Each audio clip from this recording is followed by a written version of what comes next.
कभी भारत में सूर्यास्त के बाद भोजन करना पाप माना जाता था, लेकिन फिर बदलते दौर में लेट नाइट डिनर एक फैशन बन गया।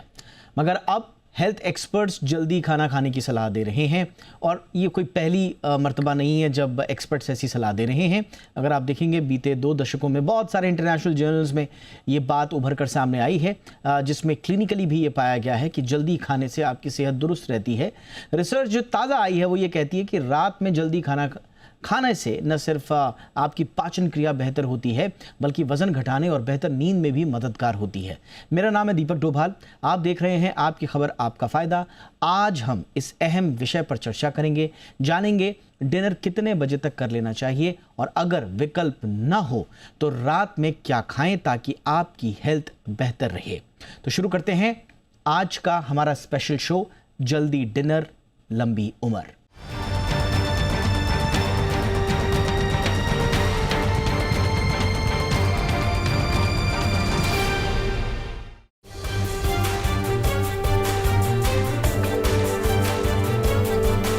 अगर आप भी देर रात डिनर करने के आदी हैं तो ये आदत आपकी सेहत पर भारी पड़ सकती है।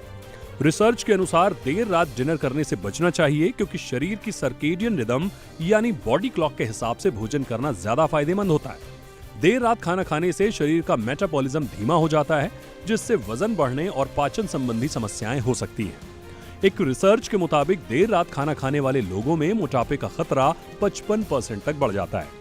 इसके अलावा देर रात डिनर करने से नींद की गुणवत्ता पर भी बुरा असर पड़ता है। रात में खाना खाने के बाद सोने से पेट में एसिडिटी और अपच की समस्या हो सकती है, जो नींद में खलल डालती है। विशेषज्ञों का कहना है कि देर रात खाना खाने से शरीर का इंसुलिन लेवल भी प्रभावित होता है। एक रिसर्च के अनुसार देर रात डिनर करने वाले लोगों में टाइप 2 डायबिटीज का खतरा बढ़ जाता है। ऐसा इसलिए होता है क्योंकि देर रात खाने से ब्लड शुगर लेवल बढ़ता है और शरीर इंसुलिन का सही तरीके से इस्तेमाल नहीं कर पाता है। भारत में अब देर रात डिनर करने का ट्रेंड बदल रहा है। कई लोग अब पार्टी में जाने से पहले ही खाना खाकर जाते हैं ताकि देर रात खाने की आदत से बचा जा सके। कुछ विशेषज्ञों के मुताबिक रात का खाना सोने से कम 2-3 घंटे पहले कर लेना चाहिए। इससे पाचन तंत्र को भोजन को पचाने के लिए पर्याप्त समय मिल जाता है। रिसर्च ये भी बताती है कि जल्दी डिनर करने से न सिर्फ वजन कम करने में मदद मिलती है, बल्कि ये इंटरमिटेंट फास्टिंग का भी एक हिस्सा है। इंटरमिटेंट फास्टिंग में 16 घंटे उपवास और 8 घंटे खाने की विंडो होती है। उदाहरण के तौर पर अगर आप सुबह 9 बजे पहला भोजन करते हैं तो शाम 7 बजे तक डिनर कर लेना चाहिए। इससे न सिर्फ वजन कम होता है बल्कि शुगर लेवल भी मेंटेन रहता है।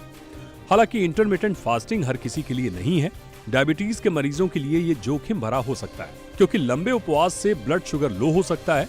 गर्भवती और स्तनपान कराने वाली महिलाओं को भी इंटरमिटेंट फास्टिंग नहीं अपनानी चाहिए क्योंकि उन्हें अधिक कैलोरी और पोषण की जरूरत होती है। आज की भागदौड़ भरी जिंदगी में देर रात डिनर करने की आदत को बदलना बेहद जरूरी है। रिसर्च और विशेषज्ञों की माने तो जल्दी डिनर करने से न सिर्फ आपकी सेहत बेहतर होगी बल्कि आप लंबे समय तक स्वस्थ और एनर्जेटिक भी रहेंगे। ब्यूरो रिपोर्ट, जी मीडिया। और इस पर बातचीत करने के लिए इस वक्त हमारे साथ बहुत खास मेहमान जुड़ चुके हैं। स्वागत करते हैं डॉक्टर मनोज कुमार का। देश के जाने माने स्वास्थ्य विशेषज्ञ हैं और प्रिंसिपल डायरेक्टर हैं कार्डियोलॉजी मैक्स हॉस्पिटल से जुड़े हुए। Good evening doctor Manoj Kumar sir, बहुत बहुत स्वागत है आपका।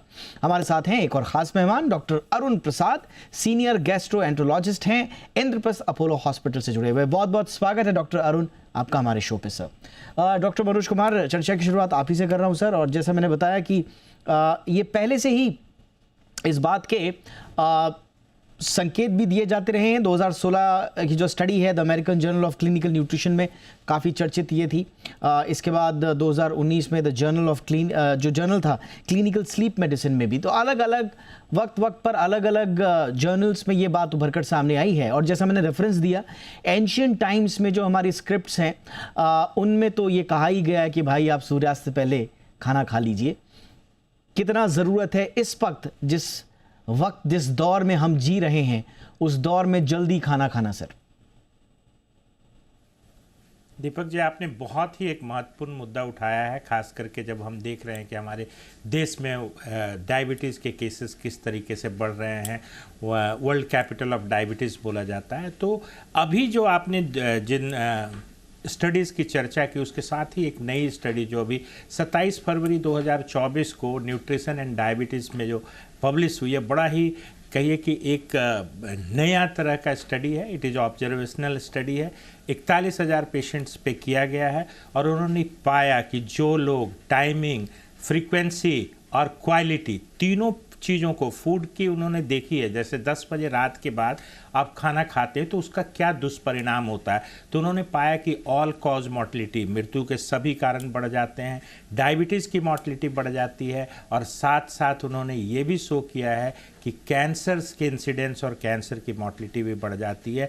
ये बड़ा ही एक कहिए कि महत्वपूर्ण एक कहिए स्टडी है, अध्ययन है, शोध है, खास करके चूँकि ये करीब करीब 41,000 लोगों पे पार्टिसिपेंट्स जो थे उसमें 41,000 लोग थे। और ये जो national health and nutrition examination survey जो होता है यूएस में, देखिए यूएस में करीब करीब आप देखिए कि ये चीज़ पहले से पता तो सबको है। आपने बिल्कुल सही कहा कि हमारे यहाँ भी इतिहास में और जो भी देखिए अभी भी हमारे यहाँ जो जैन धर्म के लोग हैं वो सूर्यास्त के बाद खाना नहीं खाते हैं, तो कहीं ना कहीं से ये थॉट्स हमारे यहाँ पुराने समय से एक कहिए कि पौराणिक परंपरा थी कि आप खाना टाइम से खा लें। गांव में आप देखिएगा 6-7 बजे चूल्हे जल जाते हैं, 7 बजे तक लोग खा जाते हैं और जल्दी सो जाते थे। बट जो शहरीकरण हुआ, आज की जो हालत है, खास करके उनमें जो चर्चाएं हुई हैं, देखिए जो सबसे डेंजरस जो टाइम है वो 12 बजे से लेके 4 बजे के बीच में, 10 से 11 में बहुत ज़्यादा उन्होंने डिफरेंस नहीं पाया। ऑल कॉज मॉर्टलिटी करीब करीब 1.3 टाइम्स मतलब 30% इंक्रीज हो गई। उन्होंने एडजस्टेड हैजार्ड रेशियो दिखाया था। एक टर्म है दीपक जी, उसको कहते हैं नाइट ईटिंग सिंड्रोम, NES। ये बहुत ही कॉमन है। आप रात को जगते हैं, किचन की तरफ जाते हैं, फ्रिज खोलते हैं और उस समय एक क्रेविंग होती है कि हाई कार्बोहाइड्रेट डाइट्स, मीठा कुछ खा लें। तो इसमें उन्होंने क्वालिटी भी किया है कि जो लो एनर्जी डेंसिटी वाले जो फूड हैं उनका नुकसान उतना ज़्यादा नहीं है जितना कि आप हाई एनर्जी डेंसिटी की फूड खाते हैं, तो उससे ये diabetic mortality, all cause mortality और कैंसर मॉर्टलिटी ज़्यादा बढ़ जाती है। आप देखेंगे कि बच्चे जब आपको ऑर्डर करते हैं, ऑनलाइन ऑर्डर करते हैं और खाना मंगाते हैं, तो जनरली जो रात में आइसक्रीम और ये इस तरह से जंक फूड्स जो आते हैं वो काफ़ी रिफाइंड शुगर होता है उसमें। और उसमें एक चीज़ उन्होंने और जोड़ी है, अल्कोहल को भी उन्होंने हाई डेंसिटी एनर्जी वाले फूड में माना है। तो मुझे ये लगता है कि ये बात जो अभी उभर के आई है, ये बरसों से हमारे यहाँ भारत में प्रैक्टिस हो रही थी। हम बिगड़ इधर गए, रिसेंटली 20-30 साल में हमारे ये चेंजेज आए हैं। तो निश्चित तौर पे स्वास्थ्य के लिए बहुत हानिकारक होता है अगर आप 10 बजे के बाद खाना लेते हैं, स्पेशली वैसे आप खाद्य पदार्थ जो लेते हैं, वैसे फूड लेते हैं जिसमें फैट और मैदा, शुगर ज़्यादा होता है। एब्सोल्युटली सर, तो ये बहुत इंपॉर्टेंट है। और आपने जिस स्टडी में जो जिक्र किया, जो 3 इंपॉर्टेंट पिलर्स हैं, यू राइटली सेड सर कि इसमें टाइमिंग की इंपॉर्टेंस बताई गई है, फ्रीक्वेंसी और क्वालिटी की। और इसमें अगर आप ओवरऑल अपने खाने पीने की, जो रात में जो ब्रिंज ईटिंग करते हैं उसमें अगर आप अल्कोहल भी जोड़ दें, क्योंकि अक्सर लोग उसको छोड़ देते हैं, लेकिन ये बहुत हाई रिस्क कैटेगरी में रखा गया है। डॉक्टर अरुण प्रसाद सर, आपके पास आ रहा हूँ।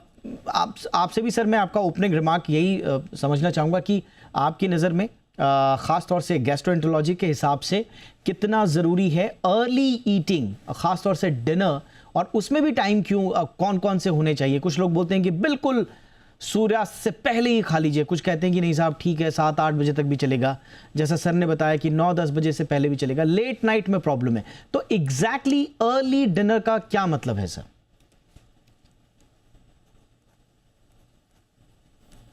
धन्यवाद, बहुत अच्छा टॉपिक हम डिस्कस कर रहे हैं। तो मैं एक GI और बेरियाट्रिक सर्जन हूँ और काफ़ी काम मेरा वेट लॉस पे होता है। तो अगर हम देखें तो जिस तरह से धरती बनी है, जिस तरह से प्रकृति बनी है, उस तरह से हमारे को बनाया गया है कि सूर्य जब उगता है और सूर्यास्त तक आप एक्टिव रहिए, खाइए पीजिए, एक बार अंधेरा हो जाए तो उसके बाद आपको सोना होता है। लेकिन ये सब शहरीकरण से बदल गया है क्योंकि अब हमारे पास लाइट है और हमारे पास सारे चॉइसेस आ गए हैं। तो जो शरीर जो बना है, प्रकृति ने जो हमें बनाया है, उसमें एक सर्कैडियन रिदम होता है, बॉडी के हार्मोन्स होते हैं, और जिस तरह से बॉडी फंक्शन करती है, अगर आप अपने खान पान को, रहन सहन को चेंज करेंगे तो इसका मतलब ये नहीं है कि आपके बेसिक जीन्स चेंज होंगे। आपके जो जीन्स है, हार्मोन्स है, जो रिदम है बॉडी की, वो वैसी की वैसी ही रहेगी। तो जहाँ भी हमने देखा है जीवन में प्रकृति के साथ, जब भी इंसान 3-5 करता है, कुछ जूझता है, तो उसमें जो हानि होती है वो इंसान की ही होती है। और यही बात यहाँ पर भी देखा गया है, क्योंकि अगर आप लेट नाइट खाएंगे तो आपका खाना जो पचता है पेट में वो पचना स्लो हो जाता है, जो फैट होता है, जो चर्बी होती है वो कम पचती है, तो आपका वेट बढ़ जाता है। इंसुलिन जो होती है आपके बॉडी, इंसुलिन की सेंसिटिविटी कम हो जाती है, इंसुलिन रेजिस्टेंस हो जाता है, डायबिटीज़ आपका ख़राब हो जाता है, और इसी तरह के जो खाना जो पचता है उसमें भी आपको प्रॉब्लम आती है। तो अगर हम जल्द से जल्द, मतलब सूर्यास्त से जितनी जल्दी अपना डिनर ख़त्म कर ले और कम से कम सोने के 3-4 घंटे पहले आप खाना पीना सब ख़त्म कर दीजिए, तो सबसे बेस्ट यही हमारे लिए रहता है। दूसरी बात यह है कि ये भी देखा गया है कि जो लोग जल्दी खाएंगे वो ज़्यादा हेल्दी खाना खाएंगे। आप शाम के टाइम ज़्यादा हेल्दी खाना खाएंगे। अगर आप लेट खा रहे हैं तो आपने शाम को भी कुछ समोसा चाय में इधर उधर के जंक फूड आपने खा लिए हैं। और जैसा कि डॉक्टर मनोज ने भी कहा, रात जैसे जैसे बीतती है आपके खाने का चॉइस भी बदलते जाता है। रात को 1 बजे कोई स्विगी से रोटी सब्जी ऑर्डर नहीं करेगा। जितना लेट होते जाएंगे हम उतना ज़्यादा हमें पिज़्ज़ा और बर्गर खाने का मन करेगा। तो वो भी चेंज काफ़ी कुछ आ जाता है। तो early to bed early to rise जो हमारे ग्रैंड पेरेंट्स ने हमें सिखाया था वो बहुत महत्वपूर्ण रखता है स्वास्थ्य जीवन के लिए। और ये इसमें हमारी सारी चीज़ें शामिल है। कोलेस्ट्रॉल मेटाबॉलिज्म जो होती है, और लेट खाने से हमारे बॉडी में एक इन्फ्लेमेशन नाम की चीज़ होती है जो कि बढ़ जाती है। इन्फ्लेमेशन से फिर आपका हार्ट अटैक का इंसिडेंस, स्ट्रोक का इंसिडेंस, ये सब भी बढ़ जाता है। तो मेरी सलाह यही रहेगी कि जो भी हम खाते हैं जल्द से जल्द खाएं और हेल्दी खाएं। जैसा कि अभी बताया गया है कि जो ग्लूकोज, जो कार्बोहाइड्रेट भी होता है, वो आपका लो ग्लाइसेमिक इंडेक्स का होना चाहिए, हाई का नहीं होना चाहिए। तो सबसे सिंपल, कई लोग ये फॉलो करते हैं और बहुत हेल्दी रहते हैं, वो होते हैं जो कि सनसेट के बाद सिर्फ फ्रूट और सैलेड खाते हैं, कुक्ड खाना नहीं खाते हैं। तो ये एक छोटी सी सलाह रहेगी जिससे कि आपका वेट भी कंट्रोल में रहेगा, शुगर भी कंट्रोल में रहेगा, और आपका diabetes, blood pressure, hyper cholesterol और इन सब चीज़ों की एब्सोल्युटली सर। और आपका ये रिमार्क इसलिए ज़्यादा इंपॉर्टेंट है, as you rightly said sir, आप senior GI and bariatric and robotic surgeon हैं, तो स्वाभाविक रूप से जो वेट लॉस से जुड़े हुए जो लोग हैं उनके लिए ये सलाह बहुत इंपॉर्टेंट है, क्योंकि ज़्यादातर लोग रात में खाने को अपने वेट लॉस से जोड़ते हैं। ओवरऑल हेल्थ से भी इसके हालांकि ताल्लुक है, लेकिन वेट लॉस से जुड़े हुए ज़्यादा इसके हमने देखा है कि इसको आत्मसात करने वाले लोग होते हैं। डॉक्टर शिखा शर्मा भी हमारे साथ हैं, जाने मानी न्यूट्रिशनिस्ट हैं। गुड इवनिंग मैम, बहुत बहुत स्वागत है आपका। मैम, आपसे हम ये समझना चाहेंगे कि कुछ लोग कहते हैं कि साहब डिनर तो ठीक है हमने कर लिया 6 से 7 बजे के बीच में या 8 बजे से पहले, अब जो रात में हम खाते हैं वो तो फ्रूट्स खाते हैं, वो थोड़ा बहुत ड्राई फ्रूट्स खा लिया, जूसेस पी लिए, तो वो खाने में नहीं आते। और रात में कभी मूवी देख रहे हैं तो थोड़ा बहुत पॉपकॉर्न वगैरह खा लिया, तो वो लोग कहते हैं, वो मानते ही नहीं है कि हमने रात में कुछ खाया है, क्योंकि डिनर तो हमने कर लिया। तो ये सही है मैम? जी हाँ, ये हमने देखा है कि टेंडेंसी होती है कि लोग जो ये इस तरह के आइटम्स होते हैं इसको ये खाना ही नहीं मानते, क्योंकि लोग नॉर्मली रोटी सब्जी और इस तरह की चीजों को डिनर मानते हैं या खाना मानते हैं, बाकी सारी चीजों को भूल जाते हैं। दूसरी चीज जो बहुत मैंने कॉमन देखी है कि इमोशनल ईटिंग मैक्सिमम रात को होती है, क्योंकि जब इंसान रात के समय मूवी देख रहा है या वैसे अपने जो भी वो कुछ कर रहा है, तो उसमें उसके इमोशंस जो होते हैं वो थोड़े से डिफरेंट होते हैं कंपेयर टू अर्ली मॉर्निंग या compare to the day time. तो इमोशनल ईटिंग मैक्सिमम रात को होती है, विच इज अनकंट्रोल्ड ईटिंग। तो ये साइकोलॉजिकल भी प्रॉब्लम होती है बहुत कि आप रात को जो खाएंगे गलत चॉइस करेंगे और ज्यादा खाएंगे, to the detriment of your sleep and detriment of your health. दूसरी चीज जो बहुत इंपॉर्टेंट है कि कई लोग इंटरमिटेंट फास्टिंग में अपना 6-7 बजे तक कुछ खा लेते हैं, मगर जो अगली दिन जो वो फास्ट को ब्रेक करते हैं वो गलत चीजों से ब्रेक करते हैं, जैसे चाय से ब्रेक करेंगे, कॉफी से ब्रेक करेंगे, ब्रेड से ब्रेक करेंगे, which goes against the physiological principles of digestion। यानी कि जब हम फास्टिंग की बात करते हैं तो फास्टिंग को करना कैसे और उसको ब्रेक कैसे करना है, वो एक साइंटिफिक प्रोसेस है। आप किसी भी फास्ट को अगर आप करें और उसको ब्रेक करें आप चाय, कॉफी और एक एसिडिक चीजों से, तो वो आपके शरीर को डैमेज ज्यादा करेगा। So it is very very important perspective ma'am जो आपने जोड़ा। एक्चुअल में जल्दी खाना ही इंपॉर्टेंट नहीं है, बल्कि उस फास्ट को आप कैसे ब्रेक कर रहे हैं ये भी बहुत इंपॉर्टेंट है। आपने बहुत अच्छा पॉइंट आउट किया। एक छोटे से ब्रेक के लिए मैं रुक रहा हूँ। ब्रेक के उस पार थोड़ा सा रिस्क फैक्टर्स पे बात करेंगे, क्योंकि हमने देखा है जो डायबिटिक्स और मेडिकेटेड इंडिविजुअल्स हैं या जो हाई एनर्जी लाइफस्टाइल वाले लोग हैं, क्या उनके लिए भी ये बात सही लागू होती है? क्योंकि ये हमें बहुत समझना है। बहुत सारे लोगों को अंडरलाइंग गैस्ट्रो कंडीशंस भी होती हैं, तो उनके लिए भी क्या हमारे तीनों मेहमान यही सलाह देंगे कि आप जल्दी खा लीजिए, या उनके लिए कुछ कंडीशंस अलग हैं? डॉक्टर मनोज सर, आपके पास अब आना चाहेंगे। जल्दी खाने के क्या क्या फ़ायदे हैं और क्यों करना चाहिए? बहुत विस्तार से हमने आप तीनों से समझा सर। अब मैं वही सवाल आपके पास लेके आऊँगा, ख़ास तौर से हमारी कार्डियोवैस्कुलर हेल्थ के लिए वो कौन कौन सी कंडीशंस हैं? क्योंकि आजकल हम देख रहे हैं सर, हर कोई या तो हाइपरटेंशन से ग्रसित है, या तो डायबिटीज़ से उसको प्रॉब्लम है, किसी को दूसरी लाइफस्टाइल रिलेटेड प्रॉब्लम्स हैं, किसी को थायराइड है। तो क्या ये अर्ली डिनर वाला जो फ़लसफ़ा है ये सब पर समान रूप से लागू होगा सर?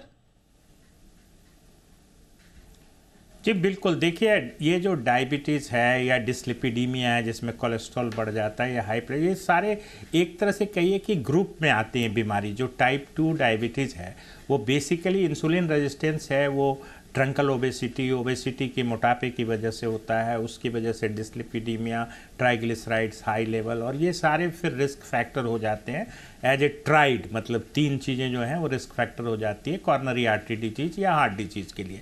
और आपने देखा होगा कि जिस तरीके से हमारे यहाँ मतलब पैंडेमिक है कार्डियोवैस्कुलर डिजीज़ की, ऐसे भी हमारे देश में 10 साल पहले कार्डियोवैस्कुलर ये कॉर्नरी आर्टरी ब्लॉकेज होती है, डिफ्यूज़ होती है, फर्स्ट टाइम हार्ट अटैक की तरफ प्रेजेंट करती है। बट कोविड के बाद तो आपने देखा होगा कि जिस तरीके से सिस्टेमिक इन्फ्लामेशन से आर्टरी छिल गई है, तो हर 30 सेकेंड्स पे एक हार्ट अटैक के केस होते हैं। तो ये बहुत ज़रूरी है कि इन खास करके जो मैच्योरिटी ऑनसेट या टाइप 2 डायबिटीज़ जिनको है, जिनको इंसुलिन की ज़रूरत नहीं पड़ती है, दवाइयाँ खाते हैं, तो उनको तो टाइमली एकदम बिल्कुल। देखिए, इस स्टडी में 10 बजे तक का उन्होंने एक लाइन रखा है, टाइम लाइन रखा है कि 10 के पहले आप खा लेते हो तो आपको नुकसान होने के। सॉरी सर, मैं क्योंकि आपसे ये आरक से पूछना भी चाह रहा था।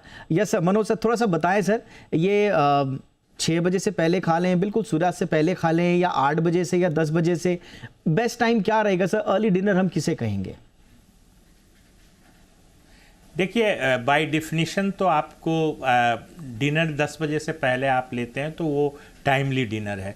नो ईटिंग 10 बजे तक, 10 बजे के बाद 10 से 11 नो ईटिंग, 11 से 12, 12 से 1, इस तरीके से उन्होंने 7 जोन टाइमिंग की डाली है, जिसमें मैक्सिमम जो रिस्क है वो आपने 12 से लेके 4 बजे सुबह तक के मतलब आप उसमें जो ग्रुप है उसमें पाया गया। और करीब करीब 6000 डेथ रिपोर्टेड हुई 40,000 पेशेंट, 41,000 पेशेंट पार्टिसिपेंट्स में।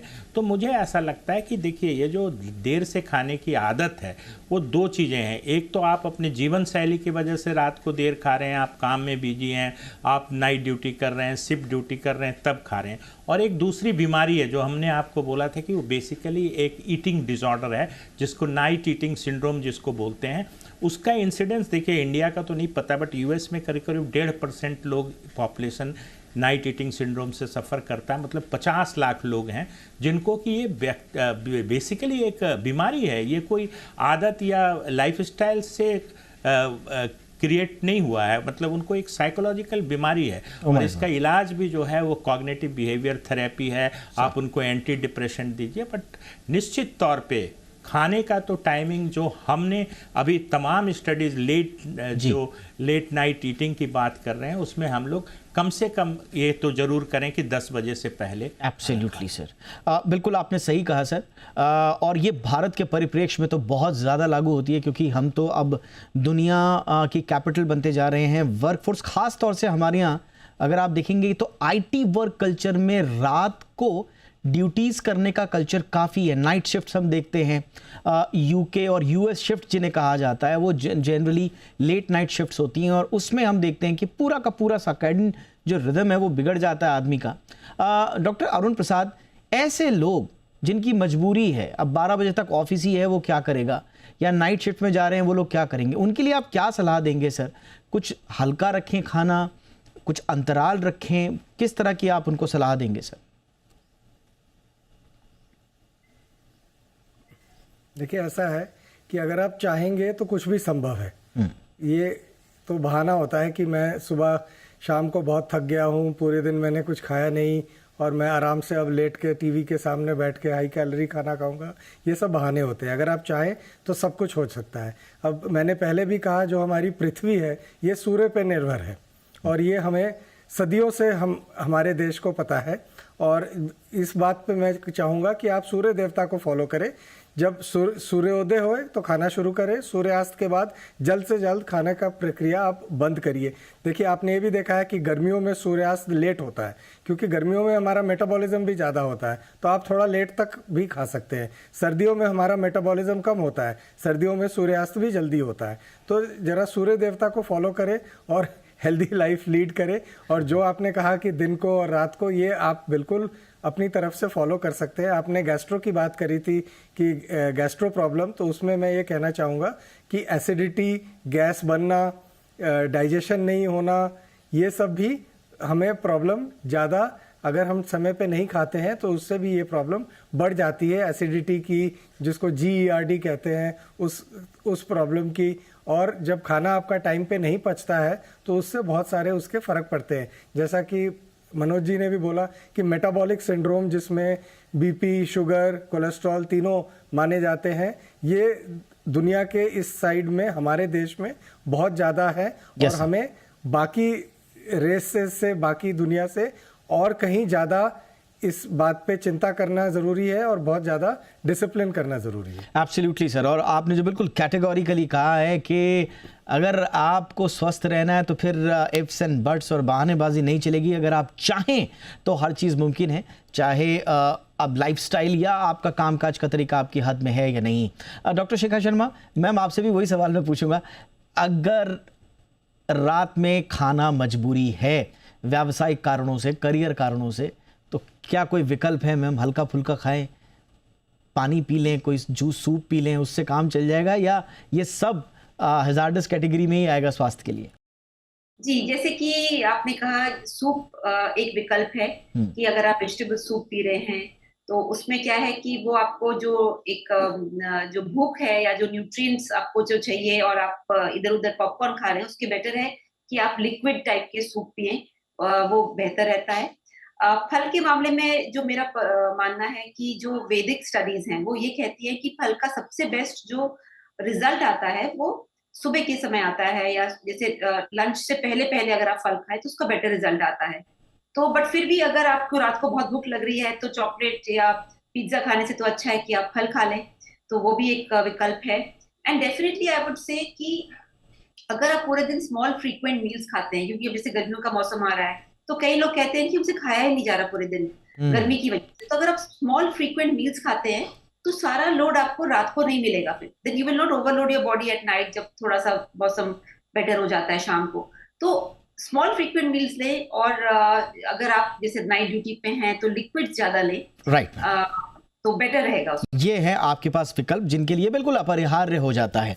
सवाल तो अभी बहुत सारे थे आप लोगों से पूछना, क्योंकि ये विषय ऐसा है कि इसमें बहुत सारे अभी भी मन में उत्सुकताएं हैं और सवाल हैं, लेकिन वक्त इजाज़त नहीं दे रहा, इसलिए अब वक्त है धन्यवाद देने का। डॉक्टर मनोज कुमार सर, हमेशा की तरह बहुत अच्छे ढंग से, बहुत आसान भाषा में और विद ऑल साइंटिफिक डॉट्स जो आप कनेक्ट करते हैं, उसके लिए बहुत बहुत शुक्रिया sir, thank you so much. Doctor Arun Prasad, बहुत अच्छे से सर आपने भी समझाया आज के इशू को हमें, थैंक यू सर वक्त निकालने के लिए। Doctor Shikha Sharma ma'am, always आप हमारे लिए वक्त निकालती हैं, हमारे दर्शकों के लिए, thank you so much ma'am. Show में इतना ही, अपना ख्याल रखिए, नमस्कार।